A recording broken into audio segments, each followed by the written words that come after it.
Well, if you are a sports fan in Kansas City, maybe you're a Kansas City Royals fan like me. You are in the middle of the dog days of summer. You're ready for fall to get here. Let's wrap this season up. Maybe you've been watching the World Cup, and, the U.S. team has been eliminated, and I think they played their last World Cup game that's taking place in Kansas City the other night, and so you're just kind of thinking, okay, now, that's kind of finishing out. We're ready for some American football, right? We're ready. Let's get to the fall. We're ready for football season. Maybe you're anticipating that. I don't know. If you're a football fan in Kansas City, maybe you remember a quarterback who played many, many years. He played for the San Diego Chargers, and then when the Chargers moved to L.A., he played a few years in L.A. and finished his career in Indianapolis. In Indianapolis. That's hard for me to say, among other things. But he finished his career there and was a successful player. He was a really great quarterback, but he was also a guy that if you were a fan of an opposing team, you probably you didn't care for him all that much. I remember him. He kind of had a reputation for whining. He whined about the referees and their calls. He whined when things didn't go his way. And then he'd do something sort of fun and good for his team on the field, and that would irritate you even more. And so maybe if you're like me, you kind of grew up sort of not being a huge fan of Phillip Rivers, and then just last year, if you're over 40, he suddenly became like your favorite player ever. Because after 5 years out of the league, Indianapolis was desperate for a quarterback, and their starter was injured, and their backup was injured, and they had started with high expectations for the season, and they were sort of desperate to sort of play out the year and maybe make the playoffs, and so they called their last quarterback who had played 1,800 days ago, almost 5 years ago. They said, hey, 4 seasons had passed, called him, will you come out of retirement? And he said, okay, this 44-year-old retired quarterback, this dad who had returned home to Alabama, was coaching high school football, raising his kids. He was a grandfather at this point.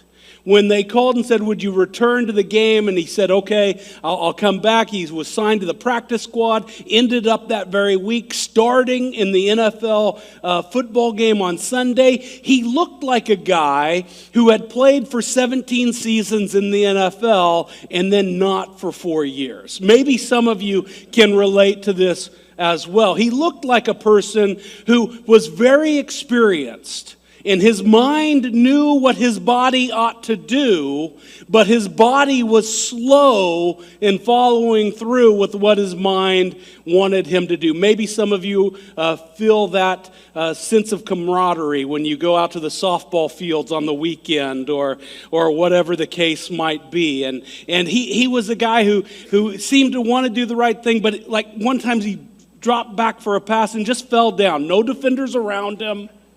This is just what happens when you're 44, all right? Your body just won't quite catch up to what your mind wants you to do. He finished that game 17 for 25 or something, led his team to a last-minute field goal, and like a 44-year-old quarterback, almost won the game.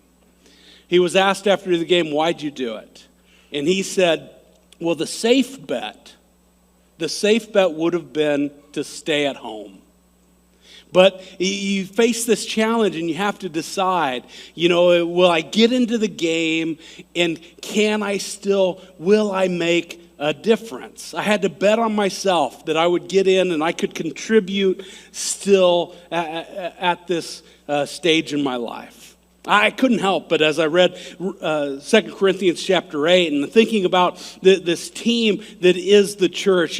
I've been watching some of these World Cup games. They call it the beautiful game. I've heard people say soccer is the ultimate team game. I've heard about proponents of about every team sport say that their sport is the ultimate team game. People say that about American football or basketball.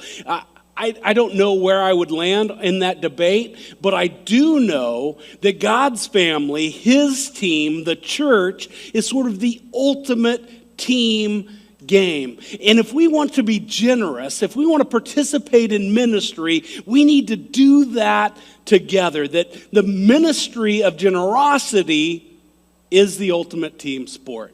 I think in 2 Corinthians chapter 8, verses 16 through 24, the Apostle Paul, he lays out for us 3 principles that we need to be aware of if we want to participate as a team in ministry together. If you have your Bibles, I'd love for you to open them up to the book of 2 Corinthians. We're in chapter 8. I'm going to start reading at verse 16, and we'll read through the end of the chapter. 2 Corinthians chapter 8. Starting in verse 16, this is what God's word says. But thanks be to God, who put into the heart of Titus the same earnest care I have for you. For he not only accepted our appeal, but being himself very earnest, he is going to you of his own accord. With him we are sending the brother who is famous among all the churches for his preaching of the gospel. And not only that, but he has been appointed by the churches to travel with us as we carry out this act of grace that is being ministered by us for the glory of the Lord himself and to show our goodwill.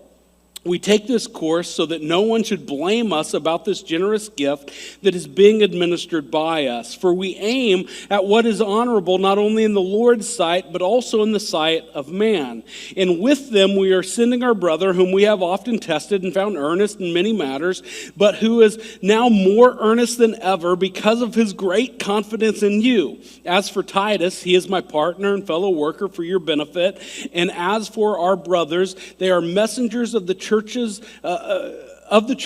glory of Christ. So give proof before the churches of your love and of our boasting about you to these men. All right, and so Paul has been working, we said last week, maybe for a decade, to receive this offering from the Gentile churches throughout the Roman Empire, the churches that he has helped plant and has ministered to. He's receiving this offering to take it back to the church in Jerusalem that was struggling through a time of poverty and famine and persecution. And so they had a pretty big need. And so Paul was at work with these things. The 3 principles here that he wants us to think about. Principle number 1 is to thank God for his workers. But thanks be to God. It's just a great place to start, isn't it? I mean, almost no matter where you are in life, there's opportunities for you to stop and to give thanks to God. I know that some of us are in different places, and maybe we find it a little easier than others to give thanks for sort of the physical blessings in our life. But kind of no matter where we're at, no matter whether it's easy for you or difficult for you at this point in your life to say, oh, these are the things that God is blessing me with, man, we have reasons to give thanks to God. I think about this last series that Craig preached, Shaped and Formed. He called our attention back to the very beginning of the story, to God's creation and Genesis 1, 2, and 3, and how God made everything we see, and he shaped each one of us. He breathed life into people. He created us, and he shaped us in his image, and then we broke it. We broke it like a child who breaks their parents' cherished heirloom. We broke his creation, and sin enters the world. And God knew it, though, that we would break it. God knew that we would dismantle what he had put together, and so he had a plan to fix it. And he sent Jesus into this world who makes a way for us to know God, our Creator, forever and ever and ever. He made us, he shaped us, he formed us in his image. We broke it, he reshaped us and reformed us in his image through his son Jesus. Man, even if we're in a place where we are struggling maybe physically with our health, or we're in that spot where the monthly paycheck isn't lasting, the month to the end. We're just struggling to sort of count our physical blessings. We have so much to give thanks for because God loves us in this big, big way, that he's made a way for each one of us to know him forever and ever, to spend eternity in his presence. That is worth giving thanks to God for. I wonder, though, How often do we sit down, like Paul in 2 Corinthians chapter 8, verse 16, who and for what is he giving thanks for? But thanks be to God who put into the heart of Titus the same earnest care I have for you. For he not only accepted our appeal, but being himself very earnest, he is going to you of his own accord. Paul just pauses to give thanks for Titus and then for the others who are on this mission with him to receive this offering to carry out this ministry. He gives thanks for those with this earnest desire to serve Jesus. I mean, when you hear that phrase, when you think about how Paul describes Titus, this earnest care for the believers in Corinth, he's got this earnest desire to serve Jesus and to serve others. When you hear that description, probably there's somebody who comes to your mind. You know, for me, it's one of a longtime member here at Wallula Christian Church, Dave Coleman, who just last week a team put together this reception to celebrate Dave and his wife Karen. They serve as missionaries in Honduras with Honduras Ministries, and Dave was a guy who was a great supporter of my ministry here at Wallula from the very beginning, when I started here 20 plus years ago. He served for that long, and a few years ago, he came into my office one day. He said, Lance, I've got this idea. And I said, really, what is it? He said, I think God wants me to go work with Honduras Ministries, to be a missionary in Honduras. Do you think that's crazy? You know, he was retired, his family's here, his life is here. He said, do you think that's crazy? And I said, well, Dave, maybe a little, but I don't know as if that's wrong. I don't know if that's bad. Maybe that's a really good thing. And man, he just gave in this earnest desire to serve Jesus and others. He's living that out. I think about 6 adults who are traveling with 30 high school students to spend a week at CIY in Colorado Springs, this earnest desire to serve Jesus and others. I've received these reports during the World Cup and the work that Rehope is doing, a ministry we support here at Wallula Christian Church, and working in some of the darkest areas of the world, rescuing folks, helping lead folks out of being trafficked and human trafficking, and just reading some of these reports. There's all kinds of numbers that I'm reading in these emails about 46 beds that are provided for people 42 beds provided for people to sleep, 126 meals served, but then 4 people saying yes to following Jesus from these different ministries, different opportunities that folks have to reach out to folks in different situations, and man, just giving in to follow Jesus. What an amazing difference with folks that just earnestly desire to serve Jesus and to love others. Think about Bill and Pam Derzinski, who lead our Third Thursday ministry here at Wallula Christian Church, where they feed hundreds of people spaghetti dinners every third Thursday of the month. They just reached out to the office, some of our staff here at Wallula a week or so ago, and said, hey, there's this community food drive that we ought to be a part of, and can we organize that? Can we have people drop off food at Wallula? And I get this text message while I'm on vacation, can we do this? And I'm like, of course we can do that. I just don't know, how successful we can be. We haven't really gotten the word out. There's just about a week or a week and a half until the drop-off date. And so they said, we really want to do it. And so we did our best to communicate that. And man, you guys came through in a big way. You dropped food off on Sunday, and you brought it throughout the week, and you donated online. And I didn't count or weigh the food or whatever, but there was a truckload of food that Bill and Pam picked up and delivered to that drop-off point last Saturday. Just folks who earnestly, and I count you among them, who earnestly desire to love Jesus and to serve others.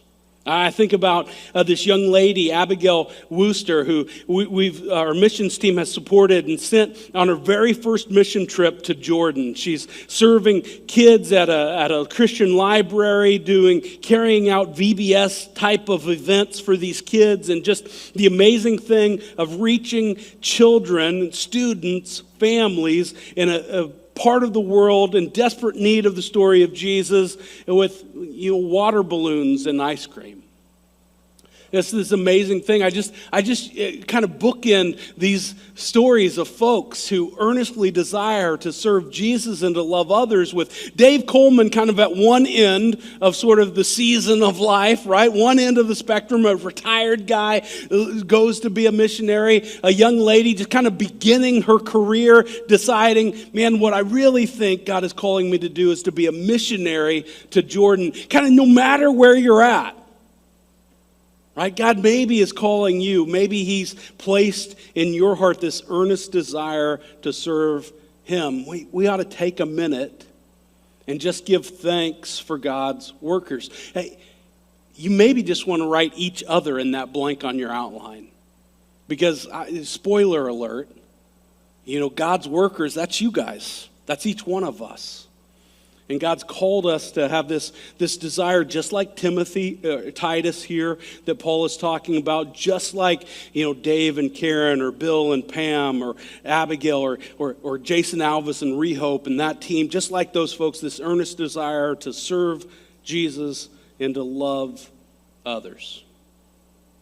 It goes on in verse 18 to say, with him we are sending the brother who is famous among all the churches for his preaching of the gospel. And not only that, but he has been appointed by the churches to travel with us as we carry out this act of grace that is being ministered by us for the glory of the Lord himself and to show our goodwill. And so this important task that Paul is carrying out with a team of people, he's sent Titus back to Corinth. He's going to receive this offering, and Paul and this team is going to take that offering to Jerusalem. Now this team grows by one. And it grew by evidently, kind of a famous evangelist, this preacher who was well known by the churches. Well known to those churches, not well known to us. We don't really know who this is. Bible scholars will sort of debate, but you're really just kind of drawing names out of a hat. And in Acts chapter 20, Paul lists 6 or 7 folks that he's traveling with. And about any one of those, one Bible scholar or another will say, this is the brother that we're talking about. It's a unique use of that term in the Greek here in 2 Corinthians chapter 8. And some scholars say, maybe this is the biological brother of Titus. He's really a brother, not just a Christian brother, but the biological brother of Titus. We don't even know that for sure. In any event, what we do know is that he's appointed by the churches. That's the same Greek term that's used in Acts chapter 16 when Paul and Barnabas appoint elders in the church. And all of that to say, Paul views this as a really important job. This is a really important task in the life and ministry of the church, and now the team has just grown by one. And what is the goal of this ministry? Well, you get to the end of verse 19, it says Paul has 2 goals. It's for the glory of the Lord himself and to show our good will. It's to bring glory to God, to make Jesus a little more famous.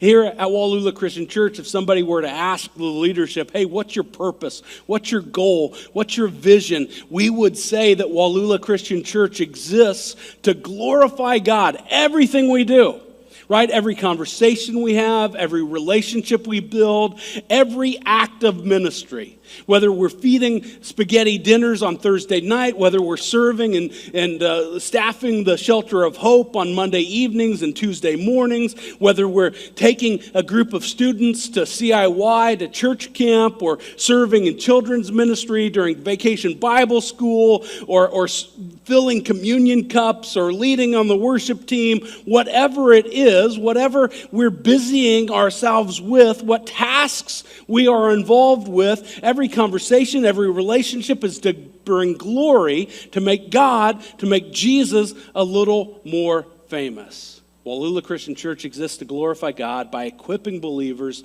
and transforming the casual. We want to reach folks who are far from God and help them grow and become disciples of Jesus.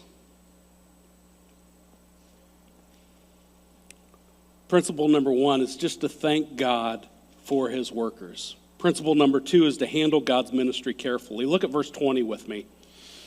The conversation kind of takes a turn here. It's an interesting shift in the conversation.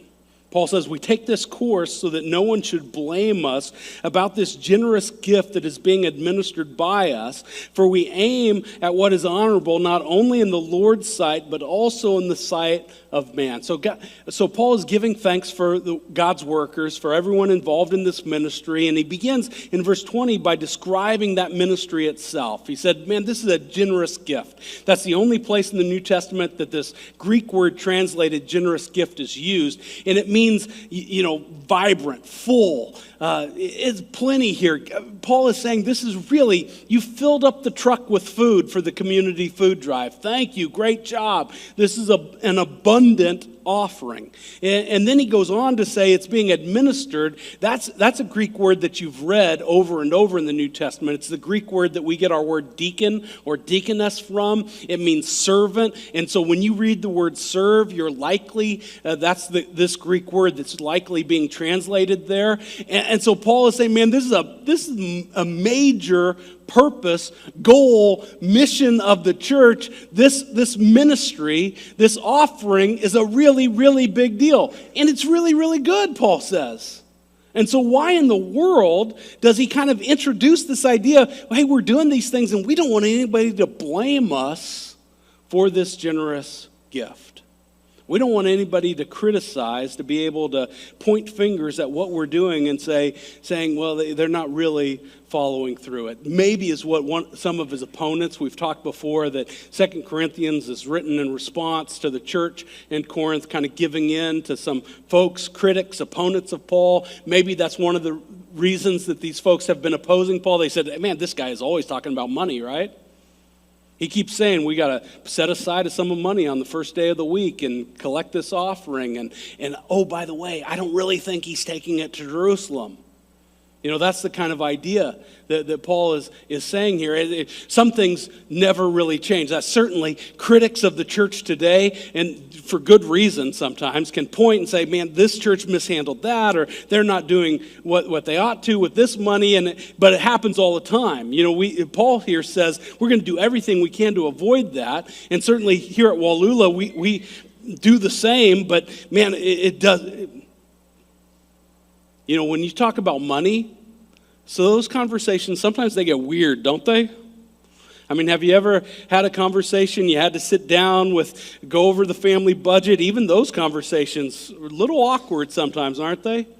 People just get weird about it.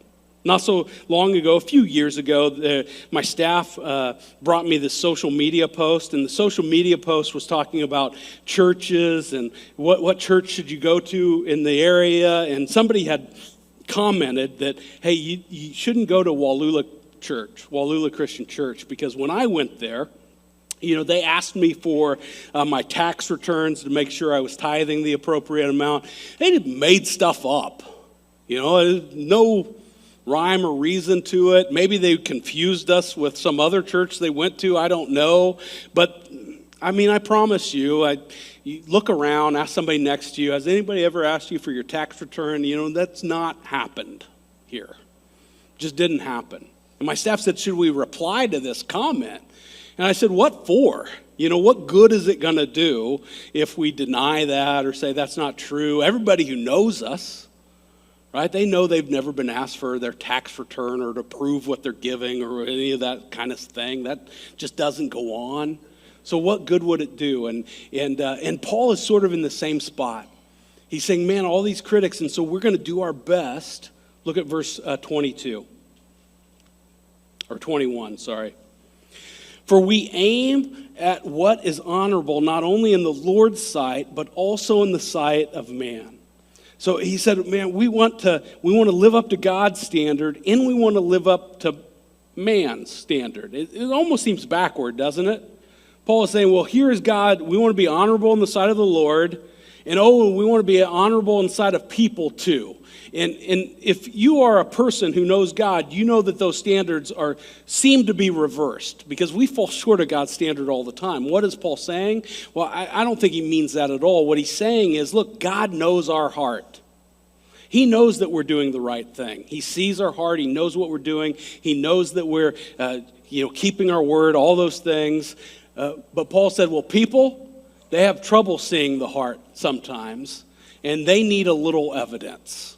And so we want to conduct this ministry in such a way that it's easy for God to see our heart and for others to see the evidence, the transparency of what's going on here. And so here at Wallula Christian Church, we do things like our vision dinner every January, where we lay out the spending plan for the year. We if you come to our next Explore Wallula class, you'll see that spending plan and know where the dollars that come in are being utilized for God's ministry. We have a finance team that reviews that spending plan monthly and makes sure that we're on the right track and reviews all of those processes. And while we don't pass those monthly reports out, if you want one of those monthly reports, I would say a couple things. First, you can join the finance team. We'd love to have you. And secondly, if you call or email the office, we'll email that out to you. We want you to have that or whatever.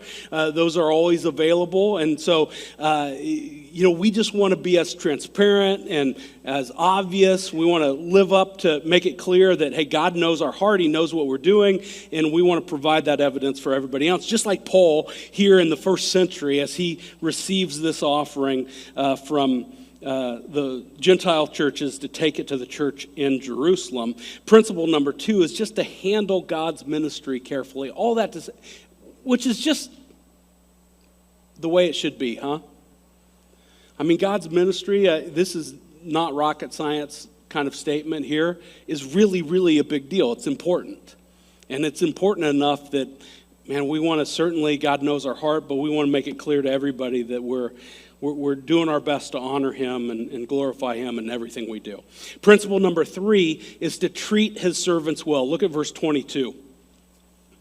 It says, and with them we are sending our brother, whom we have often tested and found earnest in many matters, but who is now more earnest than ever because of his great confidence in you. As for Titus, he is my partner and fellow worker for your benefit. And as for our brothers, they are messengers of the churches, the glory of Christ. So give proof before the churches of your love and of our boasting about you to these men. Did you catch it?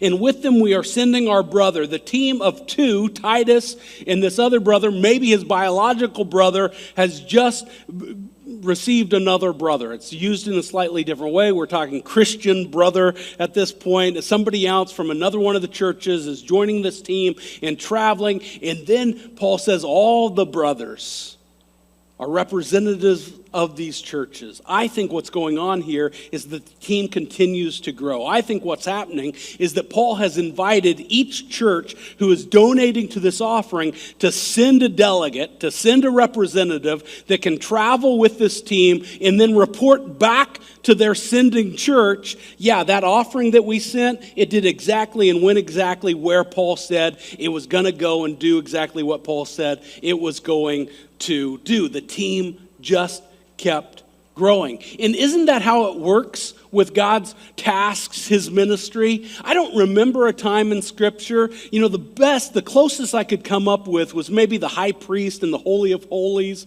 that, hey, we're going into the Holy of Holies and it's only one priest at one time. But mostly, when God says, I've got this deal, I've got this job, I've got this ministry for you to conduct, he keeps adding to the team. He doesn't say, rarely ever says, no, it's just for you, right? He said, man, we're going to grow this team together. You think about Moses. He calls Moses through that burning bush. I want you to lead my people out of Egypt. And Moses said, not me. I don't talk so good. And God said, don't worry about it. I'm with you. That should be enough. But even if that's not enough for you, I'll send your brother Aaron as well. He adds to the team. Or what about when Nehemiah rebuilds the walls around Jerusalem? He doesn't stand on that wall alone. He stands with person after person after person, holding a weapon in one hand and a tool in another. Or what about Elijah the prophet, who is just worn out and wiped out? And he's at a point in ministry where he says, God, I am all alone. What does God do? How does he respond? Well, first he sends an angel to say, get up and eat something. And then, oh, by the way, God reminds Elijah that you're not alone. There are 7,000 other people in Israel who have yet to bow a knee to Baal. You're not in this by by yourself. What about Jesus when he ushers in the kingdom, when he starts his ministry? He rallies around him this group of 12 and sends them out to preach and to teach and to cast out demons. And then, oh, by the way, he doesn't stop with the 12 who we would call apostles. He goes on to send out 72 disciples to teach and to preach and to cast out demons. And in the early church, as the apostles become overwhelmed by the ministry, as the church is growing and God is adding to their number daily, and some of the widows at a certain point are being overlooked. Folks who have a real need and should be supported by the church, those needs aren't being met and they're being missed, probably just because of the vastness of the ministry. And so God doesn't say, hey, apostles, get busy. You guys do more. He said, hey, we're going to appoint the first deacons, and these 7 men are going to help to carry out this ministry. He adds to the number of those serving. Well, God is blessing and growing Wallula Christian Church. In fact, on August 16th, we're going to launch 3 new worship times, adding a worship service. That adds way more opportunities for folks to serve on Sunday morning. And look, I got to be honest. We've gone to our folks currently serving on those ministry teams, and we've said, man, this is a big deal, and this is going to require some heavy lifting. God is going to do most of the heavy lifting, but he's going to ask us to serve, and I'll be honest, we've said, a little more, but mostly what we think should happen is the same thing that happened with Moses and with Elijah and with Nehemiah, and with the 12, and the 72, and then the early church in the book of Acts. God is just creating more opportunities for more folks to step up and to serve him, to have that earnest desire and to live that out, to love Jesus and to serve others. Man, that's what happens. In fact, you get to the end of this story here, and Paul continues to talk about Titus. He's my partner and fellow worker for your benefit. And then verse 24, he says, so give proof before the churches of your love and of our boasting about you to these men. He said, prove it. Prove how much you love Jesus. And how do you do that? Well, you just follow through. So just go through with what you said you were going to do with this offering. Just step up, get in the game. See how God can use you, he says to the church in Corinth here. He's saying the same thing to us. Principle number 3 is to treat his servants well. You think about Philip Rivers and that, 44 years old. He comes back. He's this grizzled, kind of slowed down veteran. And here in Kansas City, of course, Philip Rivers isn't our favorite quarterback. Our favorite quarterback is Patrick Mahomes. Patrick Mahomes, it seems like yesterday, he was this young rookie that was just starting his career. I was listening to sports radio earlier this week, and their conversation, they spent way too long talking and debating about whether Patrick Mahomes, who suffered this injury to his knee, will be able to play in the first games of the season. Will he play or won't he play? Man, how quick did this guy go from rookie to grizzled veteran? Is he going to make it out there on the field at all? Is he going to be able to step up and step out and contribute to the team? Well, Mahomes isn't in such a different position than every follower of Jesus is. Every one of us needs to decide, am I going to step up and step out and contribute to the team? Can we be generous together? Let's stand and worship him.